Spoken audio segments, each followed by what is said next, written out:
Welcome to the FTN Fantasy Schatz and Tanier NFL podcast brought to you by Underdog Fantasy. It is August 29th, 2024. I am Aaron Schatz of FTN Fantasy, the DVOA guy. You know Mike Tanier and the Mike Tanier Substack, the Too Deep Zone. And we are previewing the NFC East today with our special guest, Matt Lombardo. Matt writes for Heavy on Sports, and you can also find his Substack. It's called Between the Hash Marks. And we want to remind everybody watching us live at 11 a.m. on Thursday that, of course, you can make comments and ask questions in the YouTube thread. And we'll be on next Thursday doing game previews finally. And then we go to Monday and Thursday after that. All right. Before we get to the NFC East, we have a question that I know that Mike wants to answer. And that is, Bill Houston wants to know, do teams intentionally tank for high draft picks? And if so, is there a recent example that you can offer? Did the DVOA Discord set you up to this, Bill? Did they send you out there purposely to trigger me, Bill?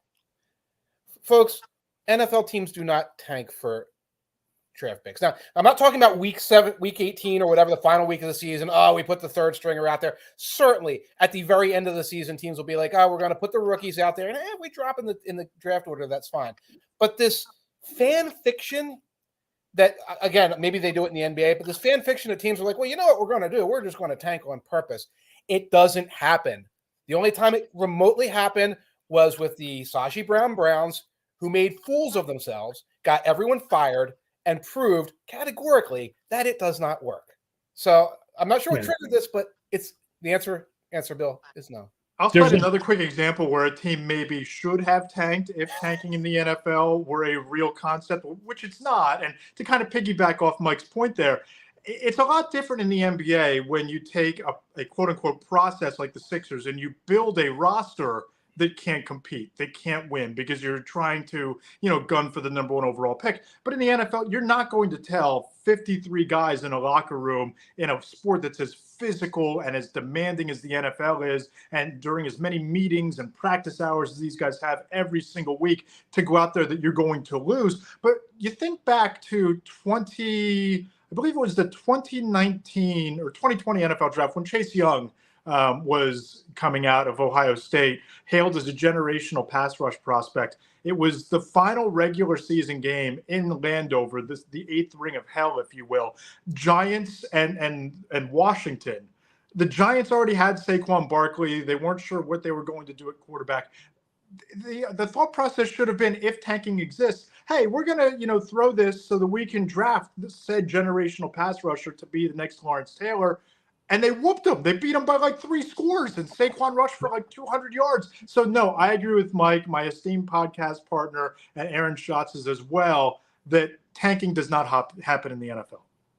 Yeah, there's a difference between we are constructing our roster this year so that we play a lot of young guys and build for the future, and tanking. Like, players want to win. Coaches want to win. There may be a GM who'd like to get a higher draft pick, but I don't think coaches and players are ever thinking that way. No, we're sitting at home and we ignore the team when they stink. We're not in the building every day. You're in the building every day. It becomes a toxic situation. You get young players you get veterans who just quit. You get young players who get bad habits. It's a very different environment culture than it might be, say, maybe in basketball. And if you're a coach, you're not in that building very long if you're out there trying to tank. You get fired. That's right. You don't get to enjoy the spoils of the good draft pick. Right. You're gone. And if you're a player, that good draft pick might be replacing you. So, I mean, Why do you want to lose? You don't want to lose. Right. You're putting bad film on tape. All right, let's talk about the NFC East. I invited Matt on as our guest this week because I wanted someone who I knew really disagreed with me about the Philadelphia Eagles. So we're going to take the Philadelphia Eagles on first. The numbers in the FTN Football Almanac, and don't forget, if you don't have your copy yet, FTN Football Almanac, still available, ftnfantasy.com/almanac, are very down on the Eagles. In fact, their DVOA projection is very slightly, below 0, but because of an easy schedule, they're projected to have a winning record, but not to be a playoff team, Meanwhile, the market has them, I think, third in the NFC behind San Francisco and Detroit. So I know that you're big behind the idea of the Eagles as a real Super Bowl contender. What do you see from this team that makes you believe that they're going to turn around last year's collapse? Yeah, Aaron, a little bit of breaking news that might, shove that DVOA number down a little bit more. James Bradbury, lower leg injury, out 6 to 8 weeks, just came across the wire. They're pushing them below the DVOA number. No, I don't think that changes much, given that he's a backup safety at this point. That was sarcasm, but the injury is very real. No, in all seriousness, I just look at what Howie Roseman and the Eagles have done and the career arc and trajectory of Jalen Hurts outside of last year, which I'm of the belief was an aberration and a mirage and a byproduct of working for a quarterback coach and a coordinator who were in over their heads. And I look at adding Saquon Barkley, who is a dual threat running back out of the backfield, somebody who can make a real run at, 1,500 to 2,000 all-purpose yards. I look at the receiving core. I look at bringing in Kellen Moore to finally implement some sort of offensive system, one that's going to utilize motion to create mismatches with all of that personnel they have on offense, and a defense that really beefed up not only on veterans when you talk about guys like Devin White and Zach Bond, but highly touted rookies at a premium position at cornerback like Quinyon Mitchell and Cooper DeJean, that it feels like outside of maybe needing to answer whether or not the depth is ready along the offensive line, that they've plugged all of whatever perceived holes that they had. They have a more established, more accomplished coaching staff. And I just look at the personnel in place, and I think that when you talk about the NFC, there's a hierarchy here. There's San Francisco, Detroit, and then there's that second tier where I put teams like the Eagles, like the Green Bay Packers, maybe the Dallas Cowboys in that second rung. And I'm just not so sure who else in the conference is built or has the experience or the personnel to overtake the Eagles in that second tier. I mean, I've got it basically the way you've got it, except I don't have the Eagles in a second tier. I see the Eagles as more third tier. I agree with you about the off. I mean, one of the reasons the numbers don't like them is that all other things being equal, teams with new systems and new coordinators tend to take a little bit of a step back. The offense, this is still mostly the same offense that made it to the Super Bowl 2 years ago, other than adding Saquon and losing, and I guess Jahan Dotson, and losing Jason Kelce. I feel like losing Jason Kelce is a bigger deal than people realize, especially when it comes to the tush push. It's the defense that really collapsed last year and makes me scratch my head and go, they're expecting a lot from rookie cornerbacks or journeyman Isaiah Rodgers, who might be starting on the outside. And I don't know if they got any better at linebacker. And Bryce Huff is a great pass rusher, but he can't stop the run. And Fletcher Cox retired, although obviously they've got good young defensive tackles behind him. And I just go, I don't know if this defense can be good. Yeah, I think, and from people I've talked to in other buildings around the league last year, Aaron, that a lot of that defensive collapse was, to Mike's point earlier about tanking players on the defensive side of the ball. I won't use the term quit, but I think that there was a lack of investment when Matt Patricia became the defensive coordinator. And I disagree a little bit in terms of the linebacking core, because I do think that everything you've heard from people about Devin White is that he stepped in and had a really strong summer and looks like he's going to, pick up the mantle as a leader there.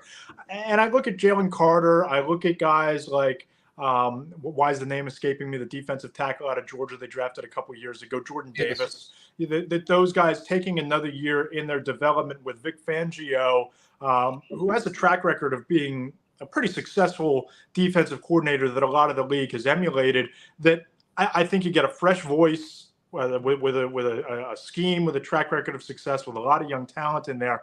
It just feels like that whatever happened down the stretch, that you kind of put that on a shelf and leave it in last year because of everything happening around them from a vibes and coaching standpoint. I do agree that the numbers could be missing a nobody wanted to play for Matt Patricia variable. Left over from New England the previous year on offense. Yeah. I mean, I don't know, Mike, you're sort of between us in the little visual here, but also between us on your thoughts on the Eagles. I mean, do you see this as a playoff team? Do you see them as a Super Bowl contender? I see them as like sort of at the bottom of the Super Bowl contenders, and I go back and forth with them. I can't see anything but 4 victories when they play the Commanders and Giants. I see 4-0 right there, and that sort of catapults you into the playoffs no matter what. I'm excited about the sheer number of players that have been added, and we'll get to the Commanders. Not everybody the Commanders added was, some of it's just like, let's get this and this and this. Most of the Eagles, it was tactical to solve a real problem. But I have the same questions, Aaron, and part of it is, you handed me the projections in May or April, and I had to wrap my brain around how low it was. But Kellen Moore, back me up on what he's ever done. A good Dallas offense. Ran a good Dallas offense. That was good without him. Yes, true. That has Mike McCarthy as the head coach, and we all diss Mike McCarthy, but he's got a Super Bowl ring and he has a higher winning percentage. I think Tom Landry, et cetera, et cetera. So. So we bring in Moore, and I guess that's fine. It's like apples and oranges on the offense. Everything that I've heard about Fangio is like, we might be waiting until week 8 until some of these kids get it. And I think we saw a little bit of that in the preseason, although I'm not that. We saw a little bit of that in Miami last year, honestly. Right. Let me give you one, though, on this. Okay. Eagles did not play their starters at all the preseason. At all. Aaron knows I'm a proponent of giving them a quarter or two based on the number of like botched snaps and offsides penalties you see. Eagles don't do this. Then they go to Brazil to play their first game.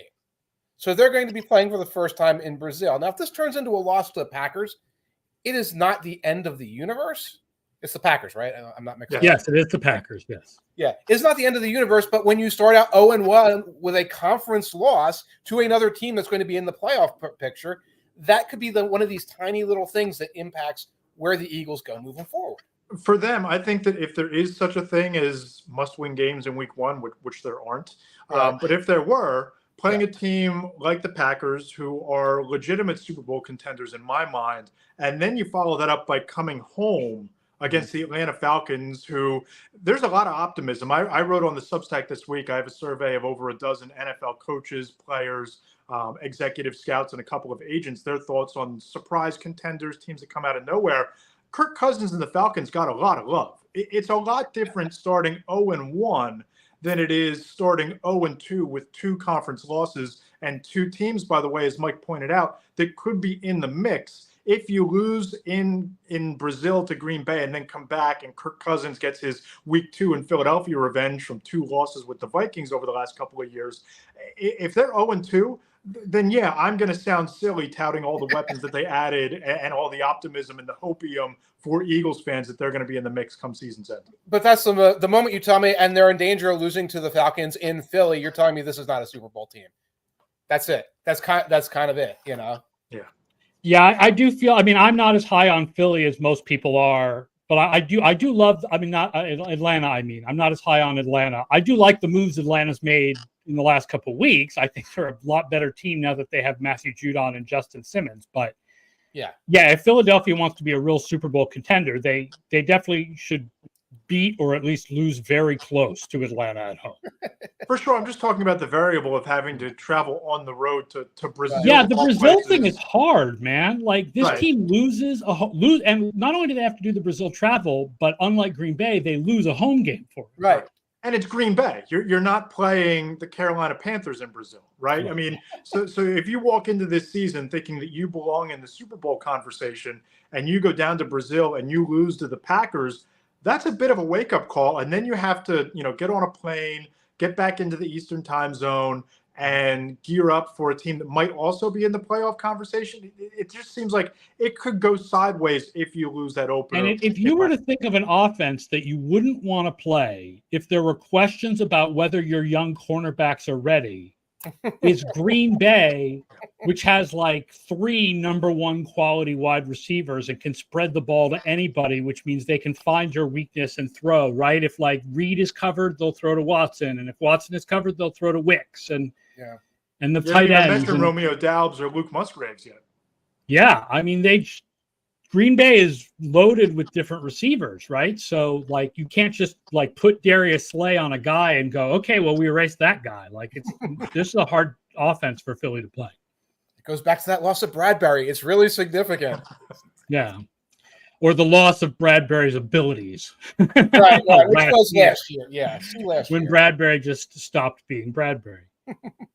Let's talk about the other big contender in the NFC East, and that is the Dallas Cowboys. Now, I'm high on the Cowboys because this is a team that's won 12 games in 3 straight regular seasons, and I feel like their playoff problems don't impact what we should expect from them in the regular season, which is another good regular season because they have a lot of good regular seasons. Right. And I see them as a team that's built for 4-0 again against the Commanders and Giants and being able to molly stomp any of their weak opponents, regardless of whether Jerry Jones is ranting on a radio station about he's the best effing GM and nobody else could do these effing contracts. Some of that sideshow kind of tempers our perceptions of a really strong front end team with a couple of guys you really like, right, Matt? Sure. I also don't really like the vibes coming out of the store. See, here's what I think, though, about that. Doesn't Dak Prescott have a reason to try to be at his absolute best? Because if he's going to get paid next year, I feel like the not signing guys to contracts is actually a little good for them this year because the guys should be trying as hard as possible, but it's bad for them in the long term because they might lose Dak. For sure. And I also don't know how much does Ezekiel Elliott have left in the tank? I mean, I know that he only played 5 games in New England last year, but you know, those tires were pretty bald, man. I mean, when you were up in New England. It's okay. Dalvin Cook's there too. Yeah. It's going to be a lot of we're driving on bare axles with Dalvin Cook at that point, right? And you look at the receiving core. I think that getting CD Lamb taken care of and happy and whole and ready to go, that's a huge plus for them. But you still have Micah Parsons over here pretty ticked off that he hasn't been taken care of. You still have whatever's swirling around Dak Prescott, and I'm with you, Aaron. He has all the motivation in the world to have a great year and go and cash in, whether it's in Dallas or Cleveland or wherever else next year, assuming whatever happens with Deshaun Watson. But you look at the Cowboys, and I just think losing Tyron Smith, losing Tyler Biadasz up front, there's a lot of change going on along an offensive line whose skill players outside of CeeDee Lamb. I agree with you. I agree with you. You're talking about a rookie left tackle and an iffy center. Yes. Yep. That's big. So that is a problem. And you got a whole cornerback right now with Deron Bland out. You got Diggs coming back, but you've got all these little holes, and that's where the vibes are the vibes in Dallas. Jerry's always ranting and raving. There's always this kind of weird sideshow thing, but he didn't plug any holes. You talk about Eagles plugging lots of holes, or the Commanders just grabbing guys whether they were in a hole or not. He just let it all hang out. Lamb was the first good news. Yeah. In the last Mike, can you explain their offseason to me? Because I have spent months trying to figure out what the thought process, what the plan is, what the motivation was for letting Dak Prescott sway in the breeze, for letting the talent drain happen that happened. When you look at what Philadelphia did, when you look at what Washington did, when you look at what Detroit has done, when you look at what Atlanta's doing, when you look at what these contenders in your conference are doing, and you just let a mass exodus occur of established players on both sides of the football with not a whole lot of quality depth behind them. I mean, nothing against Deuces Vaughn. Is he Tony Pollard? I really don't think so. Is Ezekiel Elliott the savior? I doubt it. What was the thought process there, and what's the upside to these moves? Either one of you. I'd love to hear your thoughts. Jared doesn't want to spend money because he's mad. He's mad. I don't understand it. He's mad.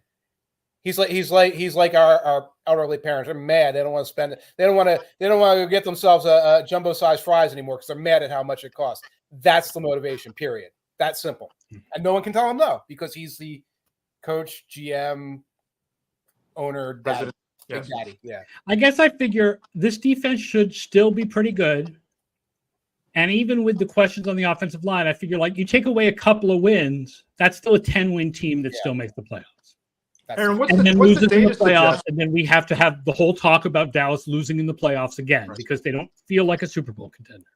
Aaron, what's the data suggest about the Cowboys from the team that took the field a year ago to where they are now? Because it's a lot of different pieces in pretty key places at corner, running back, depth, wide receiver. The pieces that they lost are mostly small potatoes, except offensive line. And offensive line is the unit that I have the hardest time with my projections doing. So So I feel like a lot of the losses are small potatoes, like Michael Gallup, you know. But you don't. And they changed running backs, but running backs for the most part don't really move the needle anyway. So that's not that big a deal. And Gilmore left. That's a big deal, but they get Diggs back from the injury. So that sort of counters that. And they added Nealon to take care of some of the pass rushers who left. Marshawn Nealon, the second round pick. Other than the offensive line, I feel like a lot of the losses are small potatoes. It's just that there were a lot of them. Right. And the offense. And then you have the Tyron Smith still plays at a high level, and Biadasz was good. And I don't know what you get out of Brock Hoffman and the rookie left tackle, Tyler Guyton. Right. We'll see. Right. Luckily, there's only 2 teams to talk about in this division. Well, there are 2 other teams. Before we get to the 2 other teams, I'll tell you about our sponsor, which is Underdog Fantasy, the easiest place to play fantasy sports and the fastest growing app in the industry. Underdog is offering a new customer FTN special with up to $250 on your first time deposit. Underdog is easy to use. New best ball drafts are dropping each week. The NFL season is only a week away, so now is the time. Last year's Best Ball Mania $3 million winner drafted his team on August 29th. That's today. So sign up with promo code FTN to claim your 50% deposit offer, up to $250 in bonus cash, and support the show. NFL season is here, and who better to celebrate with than Underdog Fantasy? There's 2 other teams, which are Washington and the Giants.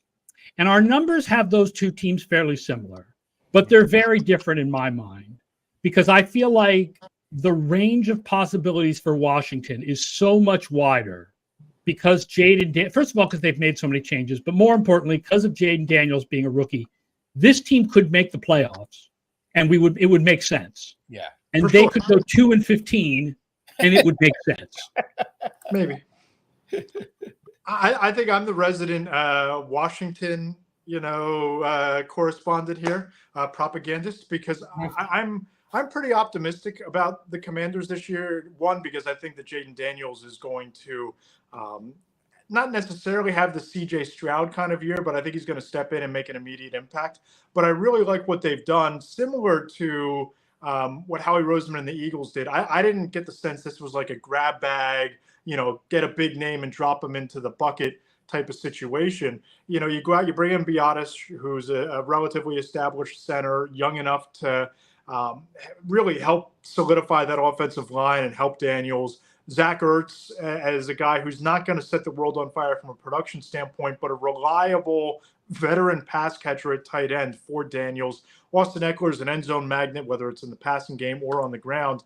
And the defense already had a lot of really nice pieces, and they bring in some defensive weapons around Dan Quinn. I'm also a big believer in Adam Peters as a GM. I think that personnel department has really done a lot of really nice things, and I think you can finally, for the first time, maybe in decades, see a philosophy and a plan in place. Now, they might not win 11, 12 games this year, but I think I've talked about this with Mike, and he's laughed at me just as hard on our podcast, that I think they're the type of team that can ruin somebody's day. Yeah. And if you do that enough, you do that often enough, you're sneaking into a wild card spot.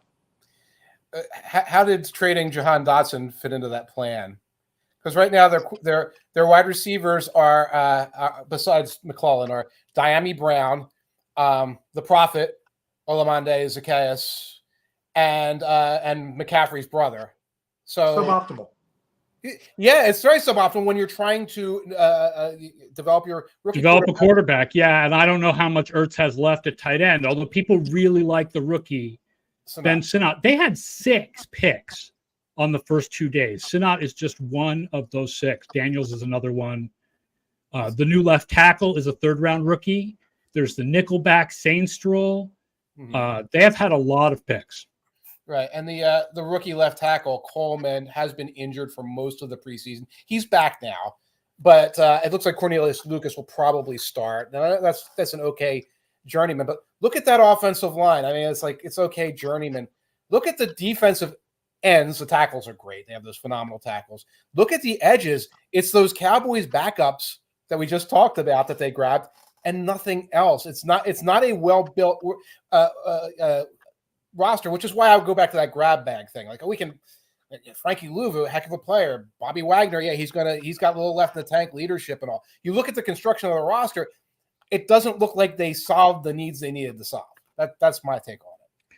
They feel more like a team on the way to me than a team that's going to turn it around this year.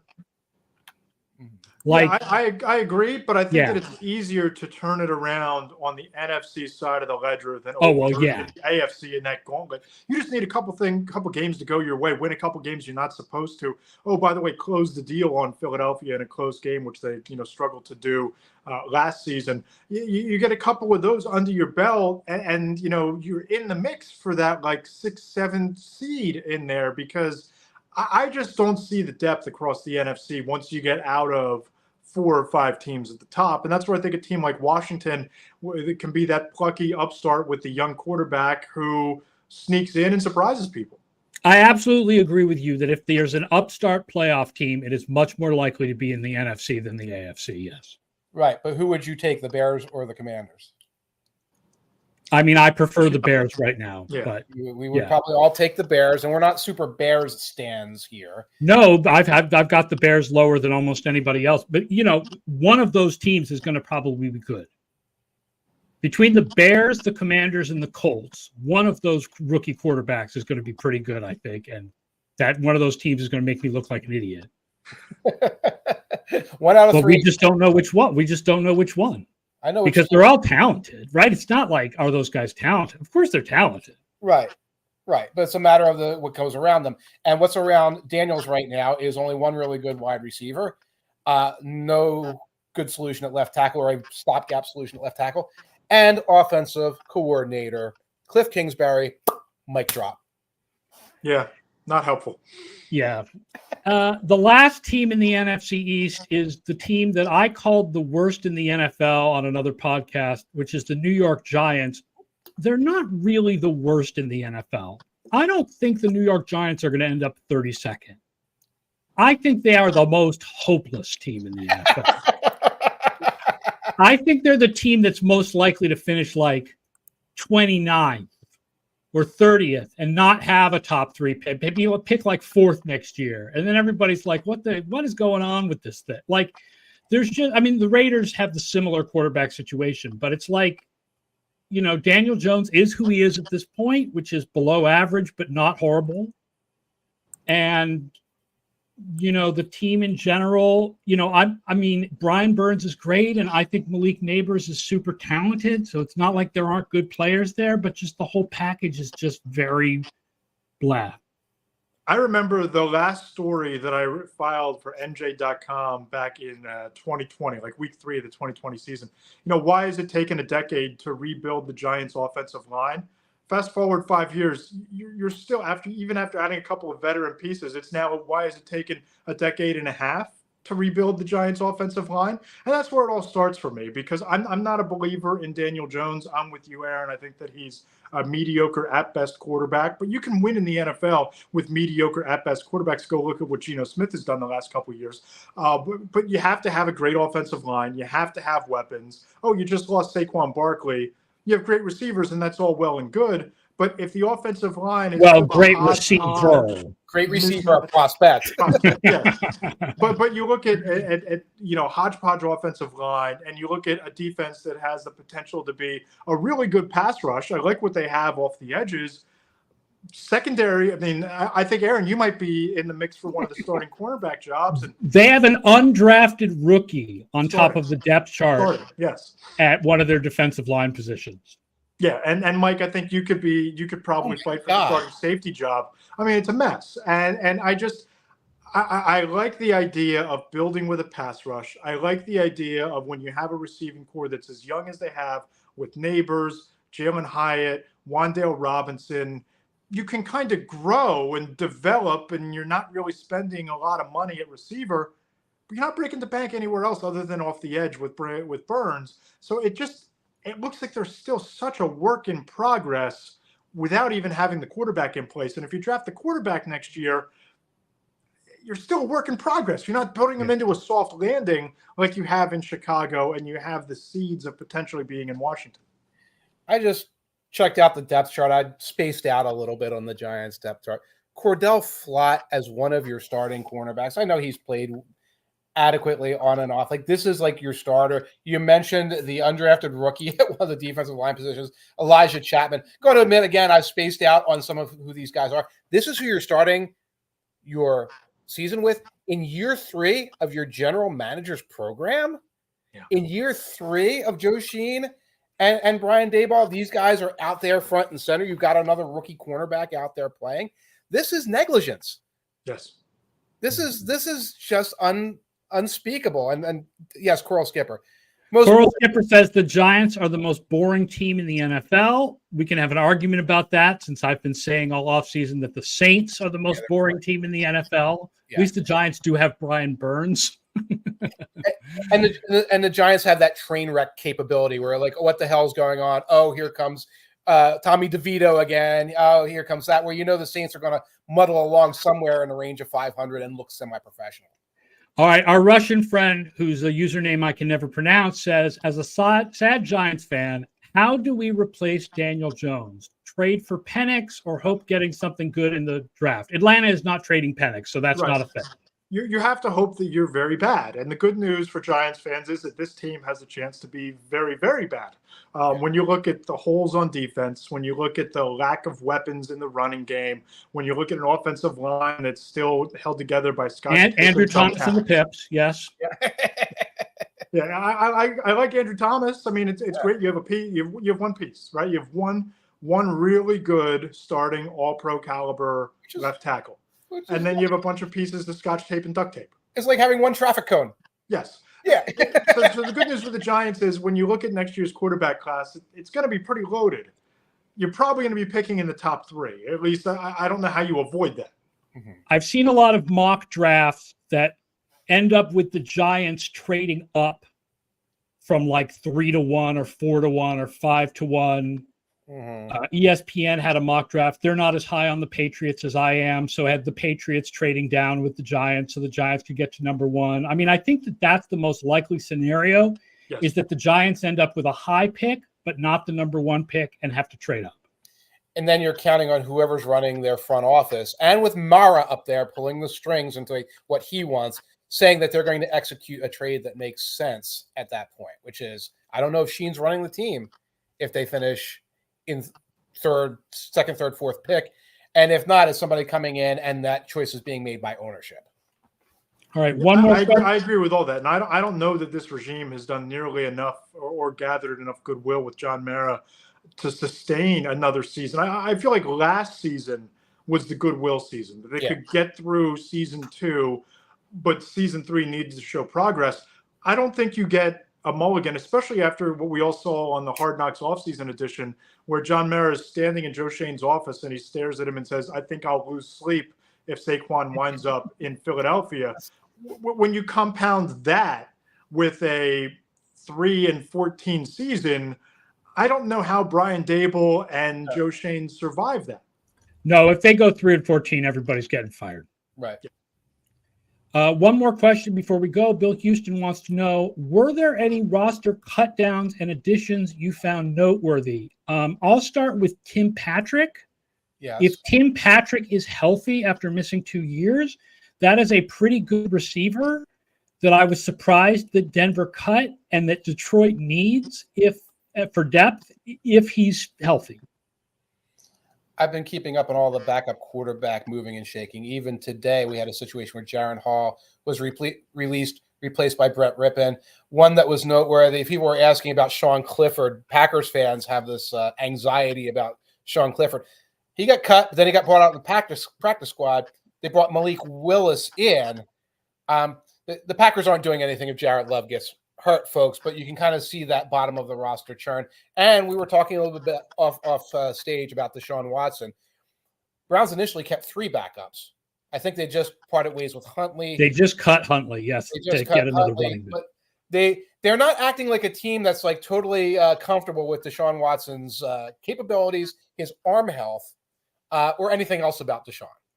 And that's why the Huntley cut is probably the biggest surprise for me, because I would think they would be stacking quarterbacks in Cleveland given all the uncertainty around Deshaun Watson's health. And, you look at what he did when he was in Baltimore, it looked like he was a solid, capable NFL backup who could come in a pinch and make some things happen for you. So I think the Huntley's the surprise for me.